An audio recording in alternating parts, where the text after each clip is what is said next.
MLC 2025 match 9ஓட review தான் வந்து பார்க்க போகிறோம் between Seattle Orcas and MI New York. So ரெண்டு டீமுக்கு பார்த்தீங்கன்னா அந்த ஒரு ஃபர்ஸ்ட் வின் வந்து தேவைப்பட்டுச்சு. ஸோ ஆப்வியஸ்லி பார்த்தீங்கன்னா MI நியூயார்க் அவங்களோட ஃபர்ஸ்ட் வின் வந்து இந்த பர்டிகுலர் மேட்ச்சில் வந்து எடுத்தாங்கன்னே சொல்லலாம். ஃபர்ஸ்ட் பேட்டிங் பண்ண சீட்டல் ஆர்கஸ் பார்த்தீங்கன்னா 200 ரன்ஸ் வந்து போஸ்ட் பண்ணாங்க.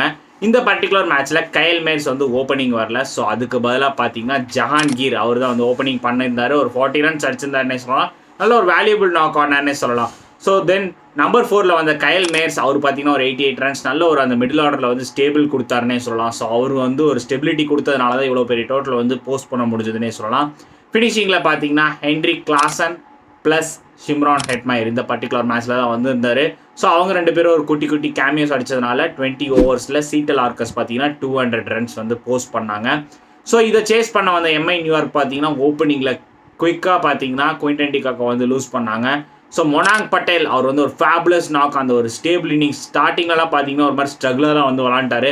ஒரு மாதிரி ரன்ன பால் தான் வந்து விளாண்டாருனே சொல்லலாம். ஸோ அதுக்கப்புறம் பிக்கப் பண்ணி ஒரு 93 ரன்ஸ் வந்து அடிச்சிருந்தாரு. ஸோ நல்ல ஒரு வேல்யூபிள் நாக் ஃப்ரம் மொனாங் பட்டேல்னே சொல்லலாம்.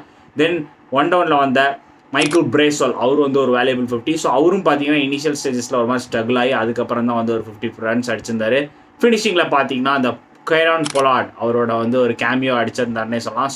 ஸோ நல்ல ஒரு விக்ட்ரி ஃப்ரம் MI நியூயார்க் அவங்களோட ஃபர்ஸ்ட் வின் இந்த பர்டிகுலர் MLCயில் வந்து எடுத்தாங்கன்னே சொல்லலாம்.